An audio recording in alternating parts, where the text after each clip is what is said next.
नमस्कार, मैं हूं सौरभ शर्मा। आज शाम राहुल गांधी के पास एक ऑर्डर आया और इस ऑर्डर में लिखा है कि राहुल गांधी के पास 26 दिन बाकी हैं। अगले महीने की 22 तारीख को उन्हें सरकारी बंगला खाली करना पड़ेगा। कांग्रेस पार्टी ने कह दिया है कि राहुल गांधी से बदला लिया जा रहा है। सरकार बदले की भावना से काम कर रही है। दिल्ली में इस वक्त एक मीटिंग चल रही है जिसमें राहुल गांधी का बंगला वापस कराने पर चर्चा हो रही है। इसमें कांग्रेस के बड़े बड़े नेता शामिल हैं। कल से कांग्रेस के सारे नेता एक्टिव होंगे और कहेंगे कि राहुल गांधी का बंगला वापस दो। राहुल गांधी को Z+ सुरक्षा मिली हुई है, इसलिए उसी हिसाब से उन्हें बंगला भी मिलना चाहिए। तो एक बार फिर से आपको हम बता दें, मल्लिकार्जुन खड़गे के घर पर एक बड़ी बैठक जारी है जहां पर खुद सोनिया गांधी और राहुल गांधी मौजूद हैं। रामगोपाल यादव विपक्ष से, जयराम रमेश कांग्रेस पार्टी के senior leader, Sharad Pawar NCP से, वो भी इस वक्त मल्लिकार्जुन खड़गे के घर पर मौजूद हैं। तो आप कह सकते हैं कि पूरे ऑपोजिशन के सारे सीनियर लीडर इस वक्त मंथन कर रहे हैं कि अब नरेंद्र मोदी सरकार का जो ये नया फैसला आया है, राहुल गांधी को उनका बंगला खाली करने का जो आदेश दिया गया है, उस पर क्या जवाब देना है, कैसे रिएक्ट करना है, इस पर मंथन चल रहा है मल्लिकार्जुन खड़गे के घर पर। आपको बता दें, आज शाम ही यह फैसला लिया गया है। लोकसभा सेक्रेटेरिएट की तरफ से राहुल गांधी को इस आदेश की कॉपी दे दी गई है कि उन्हें अगले महीने की 22 तारीख तक, यानी 22 अप्रैल तक सरकारी बंगला उनका, जहां वो 2014 से रहते आ रहे हैं, 12 तुगलक लेन, दिल्ली का ये टाइप 8 बंगला, जो कि एक विशाल बंगला है, 5 बेडरूम वाला ये बंगला, उन्हें खाली करना पड़ेगा। जाहिर है अब वो सांसद नहीं है, अब वो किसी सरकारी पद पर नहीं है, इसलिए उन्हें यह सरकारी आवास नहीं दिया जा सकता। उन्हें यह घर खाली करना पड़ेगा। यह सब नियमों के मुताबिक हो रहा है और 1 महीने की मोहलत जो नियमों के मुताबिक ही दी जाती है वो उन्हें दी गई है। और 23 तारीख को उनकी संसद सदस्यता रद्द हुई थी, जब उनके खिलाफ सूरत की उस अदालत का फैसला आया था, उन्हें 2 साल की सजा हुई थी। उसी दिन से, उसी वक्त से उनकी संसद सदस्यता रद्द हो गई थी और तब से 1 महीने का वक्त 22 अप्रैल तक बनता है। 22 अप्रैल तक की मोहलत उनके पास है ये बंगला खाली करने के लिए। और इसी को लेकर एक हाई लेवल मीटिंग आप कह सकते हैं चल रही है इस वक्त। पूरे ऑपोजिशन की तस्वीरें आपके सामने हैं। मल्लिकार्जुन खड़गे कांग्रेस पार्टी के अध्यक्ष, उनके घर पर ही मीटिंग जारी है। सोनिया गांधी वहां पहुंची हैं, राहुल गांधी वहां पहुंचे हुए हैं। इसके अलावा रामगोपाल यादव वहां पर हैं और उनके अलावा शरद पवार, वो इस बैठक का हिस्सा हैं। और जाहिर है कांग्रेस पार्टी ये कह रही है कि पहले राहुल गांधी को संसद से एक किस्म से बाहर करना ये बीजेपी सरकार की साजिश थी और अब उनका बंगला उनसे वापस लिया गया, ये भी बदले की राजनीति है। ये मोदीगिरी बंद करो, बंद करो, बंद करो, राज्य बंद करो, बंद करो, बंद करो, मोदी अदानी बाई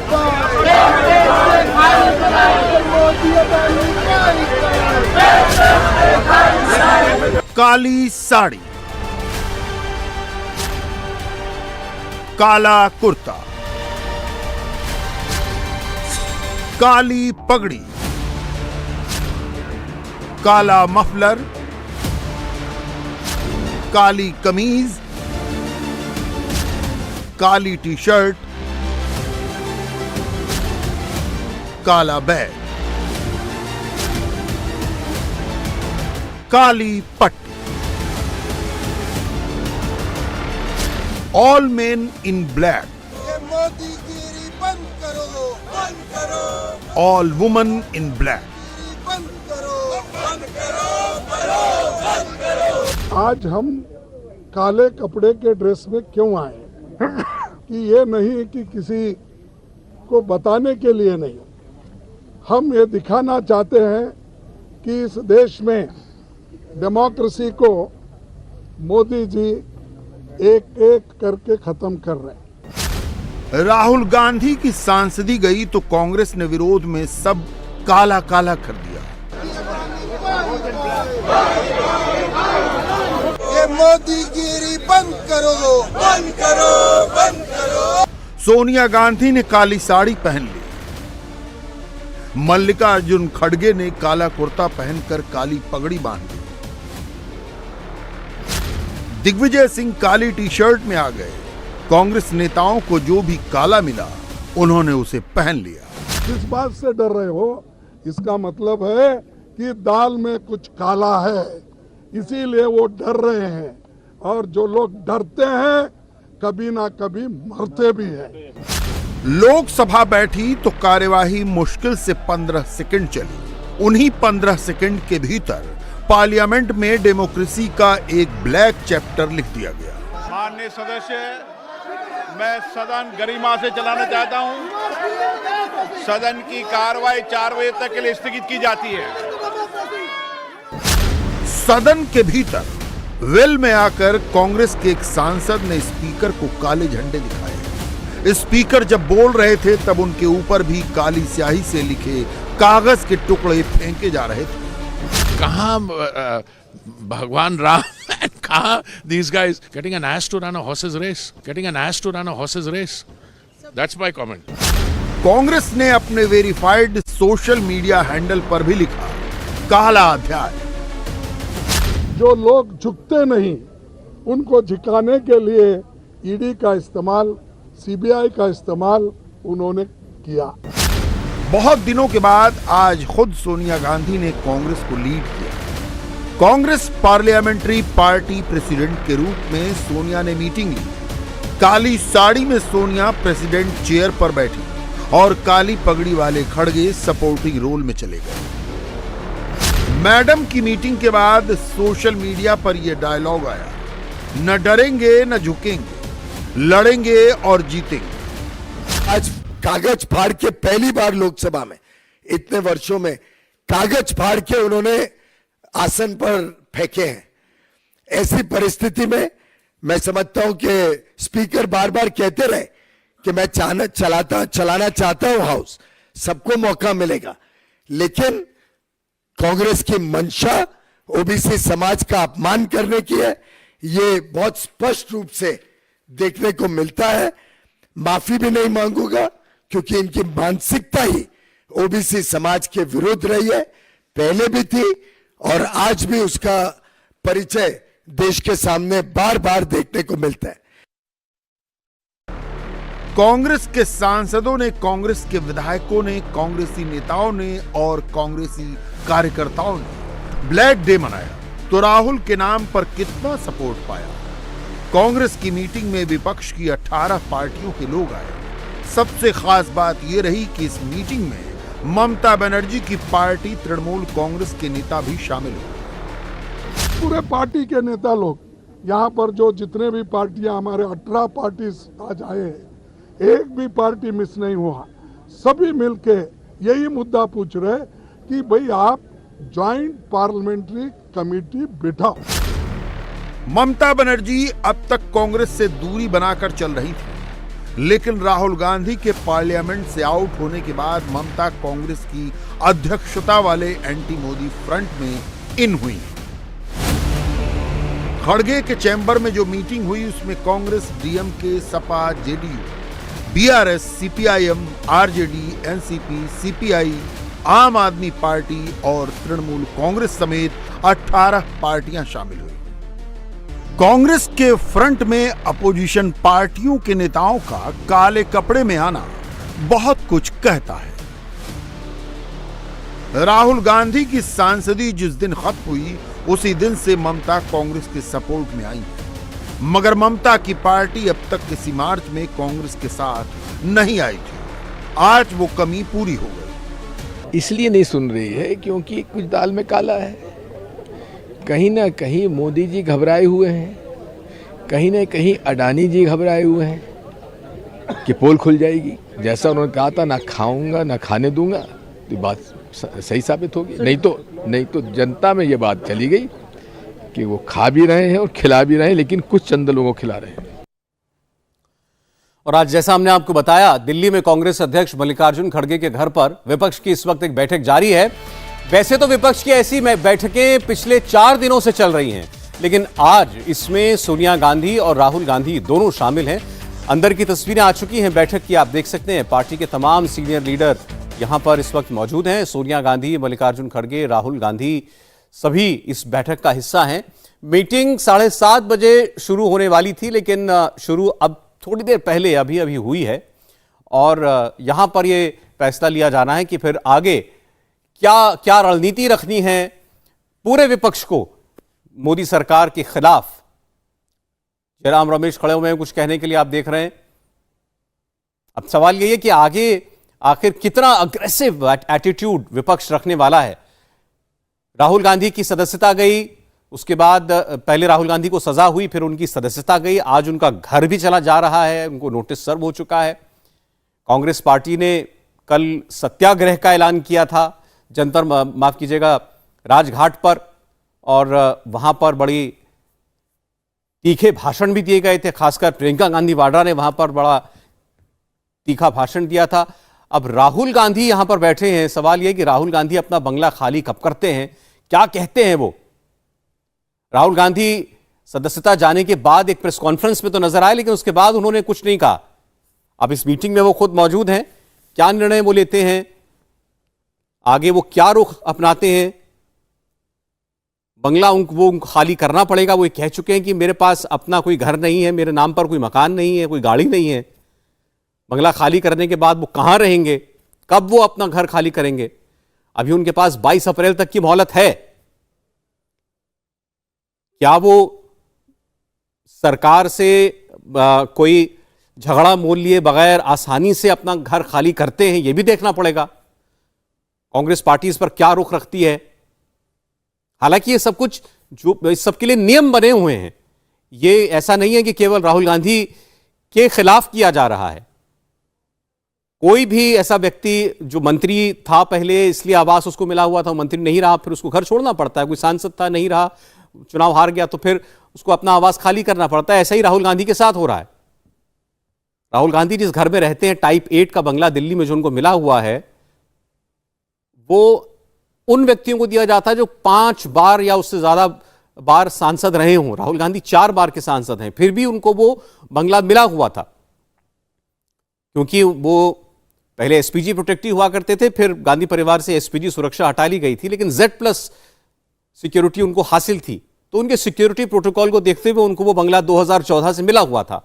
अब जब वो सांसद ही नहीं रहे, तो फिर किसी भी बिना पर उनको वो बंगला नहीं दिया जा सकता। उसका कोई जस्टिफिकेशन नहीं है कि वो तब भी इतने बड़े सरकारी आवास में रहते रहें। इसलिए सरकार ने जो भी कानूनन जो भी प्रक्रिया जो है वो अपनाई है, और आज उनको वो नोटिस दे दिया गया है। और जैसा हम आपको बता रहे थे, उसके लिए 1 माह की अवधि दी जाती है कि इसके अंदर जो ऑक्यूपेंट है उसको वो बंगला, उसको मकान खाली करना पड़ता है। 23 मार्च को उनकी सदस्यता खारिज हुई थी कोर्ट का फैसला आने के बाद, इसलिए 22 अप्रैल तक की मोहलत उनके पास है वो घर खाली कराने की। कांग्रेस पार्टी जाहिर है इस पर यही स्टैंड लेगी कि ये सरकार जो है ये विद्वेष की राजनीति कर रही है, राहुल गांधी को टारगेट कर रही है। ये सरकार जो है कोई कर्टसी बरतना नहीं जानती है। तमाम तरीके की बातें कांग्रेस पार्टी की तरफ से कही जाएंगी। सरकार का तर्क यही होगा कि जो कुछ हो रहा है नियमों के तहत हो रहा है। जब राहुल गांधी की सदस्यता गई थी तब भी ये कहा गया था कि कोई इंतजार नहीं किया गया, अपील करने का वक्त दिया था। अदालत ने राहुल गांधी को फैसले के खिलाफ 30 दिन की मोहलत दी गई थी, लेकिन अगले ही दिन लोकसभा सेक्रेटेरिएट की तरफ से उनकी सदस्यता खारिज कर दी गई थी। तब ये कांग्रेस पार्टी ने कहा था कि हमें उम्मीद भी नहीं थी इस सरकार से कि हमें अपील की मोहलत दी जाएगी। बहरहाल संपूर्ण विपक्ष की बैठक में कल की रणनीति बन रही है। इतना तय है कि सरकार से तनातनी का एक नया दौर शुरू हो चुका है। बीजेपी अपने संगठन और संसाधन के बल पर कांग्रेस से निपट लेगी। मोदी की पार्टी की चिंता विपक्षी पार्टियों के अलायंस को लेकर है। अगर 17-18 पार्टियां राहुल के साथ रह गईं, अगर सबने राहुल के कहने पर काले कपड़े पहन लिए, तो बीजेपी के लिए एक चैलेंज तो है। सूरत कोर्ट में राहुल गांधी ने साफ इस बात से इनकार कर दिया था कि अपने बयान के लिए ना तो वो खेद प्रकट करेंगे, ना माफ़ी मांगेंगे। डिफेमेशन के मामले में उन्हें अंजाम तो पता ही होगा। राहुल गांधी चाहते तो ये कह सकते थे कि उन्होंने करप्शन के खिलाफ बोला है, लेकिन अगर उनके बयान से किसी समुदाय विशेष की भावनाओं को ठेस पहुंची है तो उसके लिए वो माफ़ी मांगते हैं या खेद प्रकट करते हैं। ऐसे में राहुल के बचने का रास्ता आसानी से निकल सकता था। दूसरी चीज़ कि देश के नामचीन अधिवक्ता कांग्रेस पार्टी के पास नेता के तौर पर मौजूद हैं। पी चिदम्बरम, कपिल सिब्बल, अभिषेक मनु सिंघवी, मनीष तिवारी, विवेक तनखा, ऐसे कितने ही नाम हैं। लेकिन ये सारे लोग राहुल के पक्ष में कोर्ट में दलीलें पेश करते क्यों नज़र नहीं आए। तीसरी चीज़ कि जिस लोअर कोर्ट में फैसला हुआ वो कोर्ट था कमरा नंबर 34 में, और वहाँ से ठीक 2 कमरे बाद सेशन कोर्ट जहां पे उस कन्विक्शन के खिलाफ अपील की जा सकती थी, उसका कमरा नंबर था 36। फिर भी कांग्रेस पार्टी और राहुल गांधी ने ऐसा क्यों नहीं किया? क्या एक सोची समझी रणनीति थी कि सदस्यता जाए और उसके बाद उसके सहारे सहानुभूति बटोरने की कोशिश की जाए? कांग्रेस के लिए सबसे बड़ा चैलेंज कर्नाटक का चुनाव है। कांग्रेस लीड करे, इसके लिए जरूरी है कि वो जीत कर दिखाए। भारत जोड़ो यात्रा के दौरान कांग्रेस ने अपनी सारी फोर्स राहुल गांधी के पीछे लगा दी, जबकि मोदी की पार्टी ने सारी ताकत गुजरात चुनाव में लगाई। नतीजा यह हुआ कि मोदी ने गुजरात का चुनाव रिकॉर्ड मार्जिन से जीत लिया। कांग्रेस अगर कर्नाटक हार गई तो उसके साथ दिख रही 17 पार्टियों में से 2 पार्टियां भी नहीं दिखेंगी। कांग्रेस अगर कर्नाटक जीत गई तो एंटी मोदी अलायंस 25 पार्टियों का भी हो सकता है। यानी सब कुछ इस बात पर डिपेंड करता है कि कांग्रेस डिवाइडेड फोर्स से कर्नाटक का चुनाव लड़ती है या वहां पूरी ताकत लगाती है। इनके काले कारनामे, अब काले कपड़े, ये काले जादू तक जाने वाले हैं, क्योंकि काले कारनामे छिप नहीं पाएंगे। सवाल ये खड़ा होता है कि आखिरकार क्या कांग्रेस ने कोर्ट को भी मानना बंद कर दिया है? अहंकार इतना ज्यादा राहुल गांधी जी का है कि वो पिछड़े समाज से माफी तो नहीं मांगी, कोर्ट में भी माफी नहीं मांगी, कोर्ट का जब आदेश आ गया तो उसको भी मानने के लिए तैयार नहीं है। ये आदेश कोर्ट का है, स्पीकर को तो केवल उस पर पुष्टि करनी है। जिस समय आदेश आया उसी समय से उनकी मेंबरशिप चले गई, सदस्यता चले गई। अब ये नौटंकी किसके लिए है?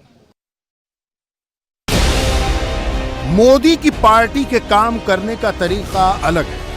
उसके पास संगठन बहुत बड़ा है। वो एक साथ दिल्ली में पॉलिटिकल प्रोग्राम कर सकती है और कर्नाटक में उसके 20 बड़े नेता चुनाव प्रचार भी कर सकते हैं। राहुल की पार्टी को यह सुविधा नहीं है। उसके पास इतने ही नेता हैं। ये चाहें तो राहुल गांधी के लिए प्रोटेस्ट कर लें, चाहें तो कर्नाटक जाकर चुनाव प्रचार। कर्नाटक के प्री पोल सर्वे बताते हैं कि वहां फाइट में कांग्रेस को अपर हैंड है।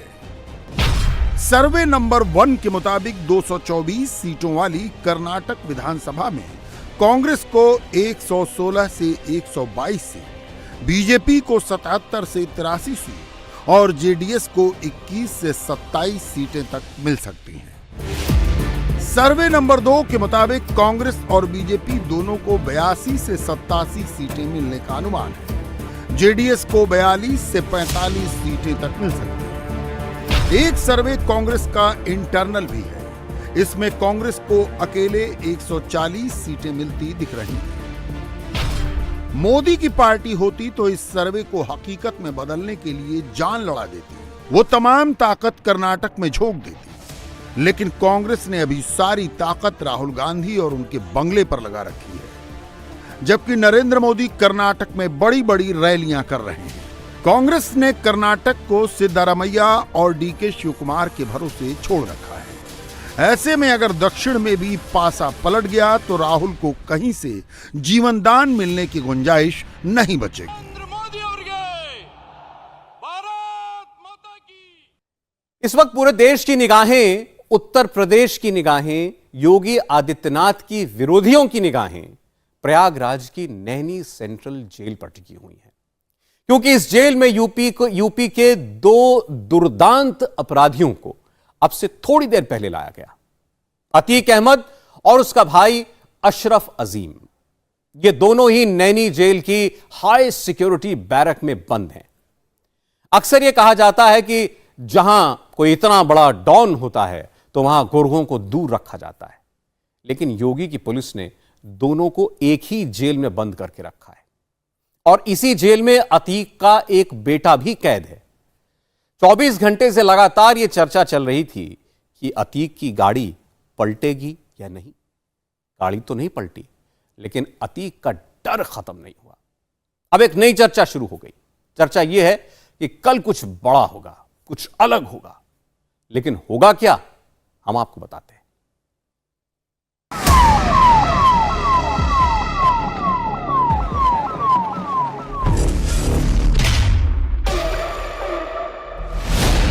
जब जब गाड़ी रुकी, अतीक को लगा डर, कहीं हो न जाए एनकाउंटर।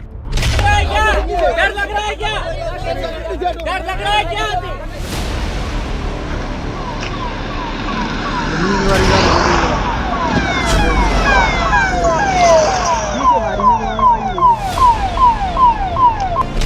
जब गाड़ी गाय से टकराई, अतीक की तो जान पर बनाई।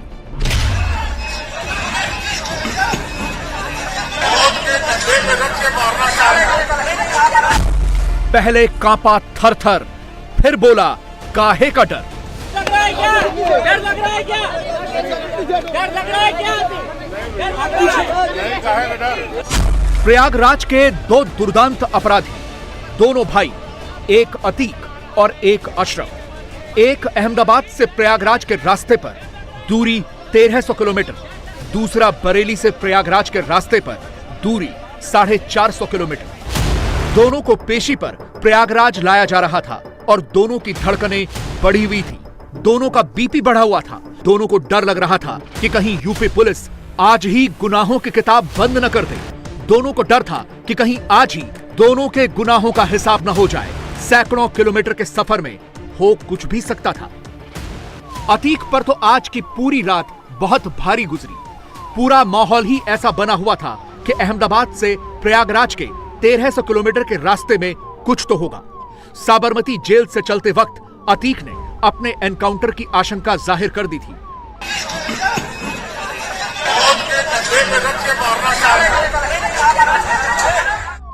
लेकिन रास्ते भर मीडिया की गाड़ियां और कैमरे अतीक अहमद के काफिले का पीछा कर रहे थे। 1300 किलोमीटर के रास्ते में अतीक को ला रहा काफिला 4 राज्यों से होकर गुजरा। गुजरात से शुरू हुआ, राजस्थान, मध्य प्रदेश होता हुआ यूपी पहुंचा। रास्ते में अतीक का काफिला कई बार रोका गया। समय था रात के 9:15 बजे। गुजरात में काफिला कहीं नहीं रुका। पहली बार अतीक का काफिला रात में 9:15 बजे राजस्थान के उदयपुर में ही रुका। अतीक गाड़ी से उतरा और उसकी बॉडी लैंग्वेज बता रही थी कि वो बुरी तरह से डरा हुआ था। रात गहरा रही थी और शायद अतीक ये भी सोच रहा था कि कल सुबह का सूरज देख पाऊंगा या नहीं। इसके बाद काफिला एक बार फिर से रात के 1 बजे राजस्थान के चित्तौड़गढ़ में भी रुका। लेकिन मीडिया को अतीक की झलक सुबह 4 बजे मिली, जब काफिले को कोटा बारा हाईवे पर रोका गया। अतीक को वॉशरूम जाना था तो एक पेट्रोल पंप पर काफिला रोका गया। शायद तब तक अतीक को यह लग गया था कि अब एनकाउंटर के चांसेस कम हैं, इसीलिए बॉडी लैंग्वेज में थोड़ा सा आत्मविश्वास नजर आ रहा था, लेकिन अंदर ही अंदर वो डरा हुआ था।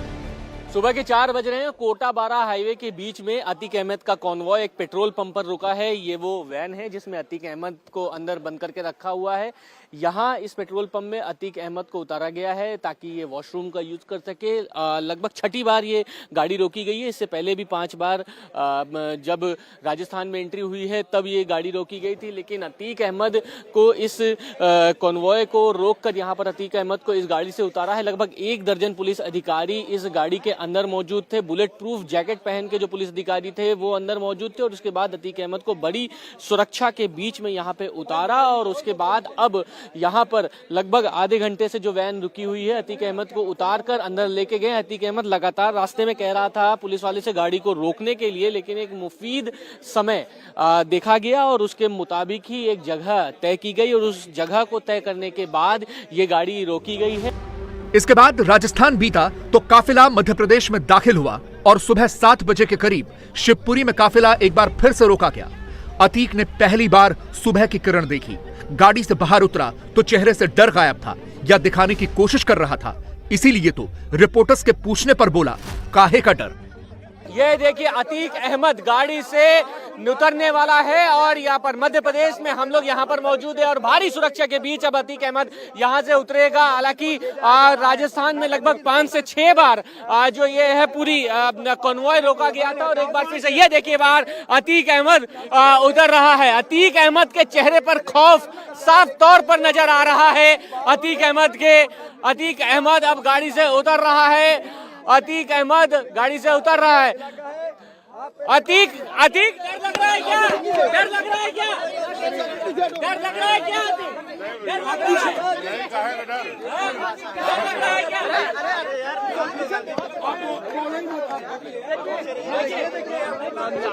अतीक अहमद जब जिस वक्त गाड़ी से उतरा उस वक्त हमने सवाल पूछा कि अतीक अहमद को डर लग रहा। अतीक अहमद हाथ हिलाने की कोशिश कर रहा था, उसने कहा किस बात का डर, लेकिन अतीक अहमद यहाँ पर देखिए गाड़ी रोकी गई है और उसके बाद अतीक अहमद को यहाँ पर गाड़ी से उतारा गया है। भारी सुरक्षा के बीच अतीक अहमद को यहाँ पर उतारा गया है। सुबह सुबह अतीक पुलिस वालों से बात करते हुए मुस्कुरा भी रहा था। थोड़ी देर बाद अतीक को पुलिस ने हाथ पकड़कर गाड़ी में बिठाया और काफिला आगे बढ़ गया।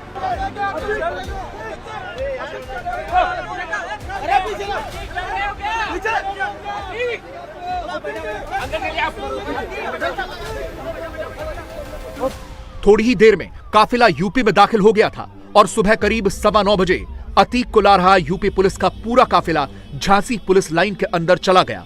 गेट बंद कर दिए गए थे और काफिले का पीछा कर रही मीडिया की सारी गाड़ियां बाहर ही खड़ी हो गई। तभी पता चला कि अतीक के काफिले के साथ साथ उनके वकील और बहन आयशा भी चल रही हैं। साथ में बहन की 2 बेटियां भी थी। ये लोग राजस्थान से ही उनके काफिले के पीछे पीछे चल रहे थे क्योंकि परिवार को अतीक के एनकाउंटर का डर सता रहा था। असल में कल जब अतीक ने साबरमती से चलते हुए ये कहा था कि उनकी हत्या की साजिश है तो पूरा परिवार डर गया था और फिर बहन वकीलों को साथ लेकर भाई के काफिले के पीछे पीछे चलती रही। जब निकले थे साबरमती जेल से तो अतीक अहमद ने ये कहा था कि मेरी हत्या कराई जा सकती है, तो कोई डर है कि आप लोगों के मन में, क्यों आप भी फॉलो? जी बिल्कुल, एनकाउंटर का डर था इसलिए उन्होंने ये कहा। तो आपको क्या मतलब पुलिस प्रशासन पे भरोसा है या नहीं है, क्योंकि आप एनकाउंटर की बात भी कर रही हैं? नहीं, भरोसा तो पूरा है, लेकिन जब भाई साहब ने आशंका व्यक्त की है तो हम भी भयभीत हैं जी, परिवार भी भयभीत है। अच्छा ये बताइए कि असद जो है, असद और जो इनकी पत्नी है शाइस्ता परवीन, दोनों गायब हैं उमेश पाल वाले कांड में, वो कहाँ हैं? पता नहीं, कोई कांटेक्ट नहीं है सर उन लोगों से। आपको लगता है उन्हें सामने आना चाहिए, वापस आना चाहिए? अब कानूनी कार्रवाई हो रही है। न्यायालय के आदेश से इनको जनपद न्यायालय प्रयागराज ले जाया जा रहा है और 270/7 में उमेश प्रकांड में जजमेंट है कल उनका, उसी जजमेंट के लिए न्यायालय के आदेश से इनको प्रयागराज ले जाया जा रहा है। अच्छा जी। आप लोग और सर फैमिली फैमिली में उनकी बहन है और उनकी बहन की बच्ची है जी। फैमिली वो सब आपके साथ? तो आप लोग हाँ जी हमारे साथ है, उनको राजस्थान से आप लोग फॉलो कर रहे हैं? जी जी। अतीक का काफिला झांसी में करीब 1.25 घंटे तक रुका रहा। यहां पुलिस वालों ने थोड़ा आराम किया और एक बार फिर से काफिला प्रयागराज के लिए चल पड़ा।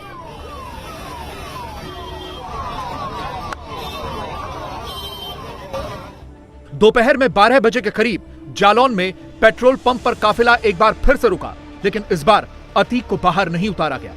काफिले के साथ चल रहे हमारे संवाददाता ने अतीक से बात करने की कोशिश की, लेकिन वो कुछ नहीं बोला। काफिला जो है अभी रुका है एक पेट्रोल पंप पर और पेट्रोल पंप पे ये जो गाड़ी है, इसी गाड़ी के अंदर जो है अतीक अहमद मौजूद है। इस वैन में बात करने की एक बार कोशिश करेंगे। देखिए बात हालांकि नहीं करने दे रहे हैं, लेकिन अतीक अहमद इसी गाड़ी में मौजूद है। पेट्रोल पंप पर गाड़ी रोकी गई थी, हम ट्राई करेंगे। अतीक कुछ बोलना चाहते हैं? अतीक, देखिए अतीक से हम अतीक कुछ बोलना चाहते हैं?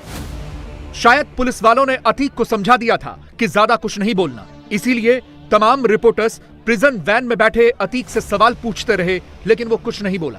वो बाहर से दिख नहीं रहा था क्योंकि वैन को ढका गया था। आगे आगे अतीक अहमद को ले जाती पुलिस का काफिला और पीछे सैकड़ों की संख्या में मीडिया कर्मियों की गाड़ियां।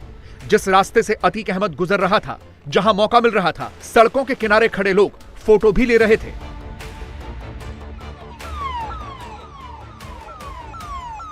और इस तरह से शाम को 5:30 बजे अतीक अहमद प्रयागराज की नैनी सेंट्रल जेल में पहुंचा।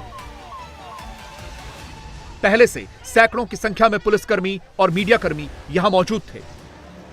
अतीक अहमद का काफिला नैनी जेल पहुंचा है, सामने आता हुआ दिखाई दे रहा है और ये आगे गाड़ियां हैं जो एस्कॉर्ट कर रही हैं और उसके बाद पीछे की गाड़ियों में अतीक अहमद है।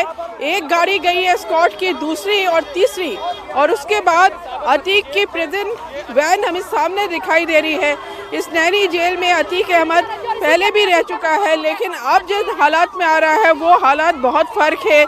नैनी जेल में सिक्योरिटी के कड़े इंतजाम है।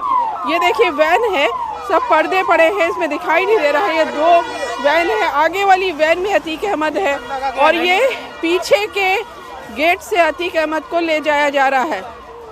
सामने दूसरे नंबर का गेट है और साइड में 1 नंबर का है।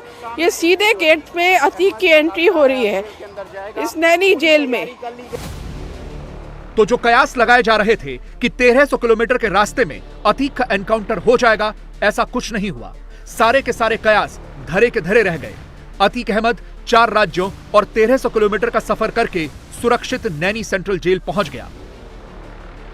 ये 4 अलग अलग राज्यों में होता हुआ गुजरात, राजस्थान, मध्य प्रदेश और अब फाइनली उत्तर प्रदेश में आके प्रयागराज में नैनी जेल के अंदर अतीक अहमद को पहुंचा दिया गया है। तमाम तरीके के कयास जो हैं वो लगाए जा रहे थे, राजनीति भी इसके अंदर हो रही थी, लेकिन फिलहाल ये तस्वीरें हैं मेरे पीछे। मैं आपको तस्वीरें दिखा दूं। हम बिल्कुल उस बाउंड्री पर पहुंच गए हैं जो जेल का मेन एंट्री गेट है। यहां से अंदर जो वैन थी वो चली गई है जिसमें अतीक अहमद सवार था। जेल प्रशासन जो है काफी ज्यादा अलर्ट मोड में है। यहां पर बाकायदा तमाम जो सीनियर अधिकारी हैं जो लेने गए थे अतीक अहमद को, वो भी अंदर हैं। पहले से सब कुछ तय कर लिया गया है कि अतीक अहमद को आज रात कहां पर रखा जाएगा और अब आज रात बेहद जेल के अंदर बहुत सुरक्षा देनी होगी। यहां पर 24 घंटे सीसीटीवी कैमरे की निगरानी में रखा जाएगा और उसके बाद कल सुबह 10 बजे के बाद यहां से निकालकर सीधा प्रयागराज की अदालत में पेश किया जाएगा, जहां पर कल अतीक के जो गुनाह हैं साल 2006 का उमेश पाल की किडनैपिंग का, उसमें फैसला सुनाया जाना है। अतीक की आज की रात इसी जेल में बीतेगी और फिर कल उसे सजा के ऐलान के वक्त अदालत में मौजूद रहना है। इसीलिए अतीक की सुरक्षा की यहां पूरी व्यवस्था की गई है। जेल की सुरक्षा पहले से ज्यादा बढ़ा दी गई है। अतीक के लिए जेल के अंदर एक हाई सिक्योरिटी बैरक बनाई गई है। अतीक की बैरक के हर हिस्से में सीसीटीवी कैमरे लगे हैं। सीसीटीवी कैमरों की मॉनिटरिंग लखनऊ में भी होगी। अतीक की बैरक के बाहर जो कर्मचारी होंगे उनकी बॉडी पर भी कैमरा लगा होगा। जेल के अंदर कड़ी सुरक्षा के बीच अतीक अहमद को रखा जाएगा। एक जो आइसोलेशन जो बैरक है उसमें रखा जाएगा जिसमें सीसीटीवी कैमरे लगे होंगे, यानी अतीक अहमद 24 घंटे निगरानी पे रहेगा। तो ये जो जेल में सीसीटीवी लगे हैं इसको लखनऊ में जो डीजी प्रिजन का दफ्तर है वहाँ पे वीडियो वॉल में देखा जा सकता है कि अंदर अतीक अहमद क्या कर रहे हैं। इसके अलावा जो कर्मचारी यहाँ लगाए गए हैं जेल कर्मचारी, वो सब उनके बॉडी वॉर्न कैमरेज होंगे, यानी उनके सामने दिखता रहेगा कि अतीक अहमद क्या कर रहा है। साथ में जितने कर्मचारी हैं उनकी पूरी हिस्ट्री खंगाली गई है कि किसी तरह का रिश्ता नाता उनका अतीक अहमद से तो नहीं है, उसके गुर्गों से तो नहीं है, क्योंकि इस जेल में अतीक अहमद पहले भी कई साल गुजार चुका है। अतीक का भाई भी अशरफ भी यहाँ पर रह चुका है और अभी फिलहाल अतीक का एक बेटा यहाँ इस जेल में बंद है। तो ये ज़बरदस्त सिक्योरिटी इस जेल के अंदर की गई है अतीक अहमद के लिए। और उमेश पाल के जिस अपहरण के केस में अतीक को कल सजा सुनाई जानी है, उसी केस में उसका भाई अशरफ भी आरोपी है, जो बरेली जेल में बंद था, लेकिन सजा से पहले उसे भी आज प्रयागराज लाया गया। लेकिन अतीक के भाई को अपने एनकाउंटर का डर सता रहा था, इसीलिए सुबह सुबह बरेली जेल में उसके वकील पहुंच गए। डायरेक्शन पे माननीय उच्च न्यायालय का डायरेक्शन है, इनको कड़ी निगरानी में अगर जेल स्थानांतरण कराया जाता है तो इनको साथ में इनके वकील मौजूद रहेंगे, उनके साथ में जाएंगे। अच्छा, तो आप जो है ये आदेश लेके आए हैं? जी बिल्कुल। किस कोर्ट का आदेश है? माननीय हाई कोर्ट का। माननीय हाई कोर्ट का। तो क्या कोर्ट ने अपने आदेश में क्या कहा? आदेश में यही है कि उनको कड़ी सुरक्षा में अगर जेल स्थानांतरण कराया जाता है तो उनको साथ में ले जाया जाए और उनके वकील मौजूद रहेंगे। किस बात का डर है आप लोग? डर तो कुछ नहीं है, जो भी है जी बिल्कुल। हालांकि पुलिस कड़ी सुरक्षा में लेके जाएगी, लेकिन फिर भी आप लोग मांग कर रहे हैं किस बात का? नहीं, आशंका तो कुछ नहीं है। बाकी जो डायरेक्शन है उसके बिहाफ पे और हमारे जो सर हैं उनके डायरेक्शन पे हम लोग आएंगे। असल में अशरफ को लग रहा था कि कहीं रास्ते में उसके गुनाहों का हिसाब किताब न हो जाए, इसीलिए उसने पहले ही वकील बुलवा लिए थे। सुबह 9 बजते ही अशरफ को लेकर प्रयागराज पुलिस बरेली जेल से निकल गई। इंडिया टीवी हर वक्त हर जगह डाउनलोड करने के लिए सर्च करें India TV news Google play store या ऐप स्टोर पर।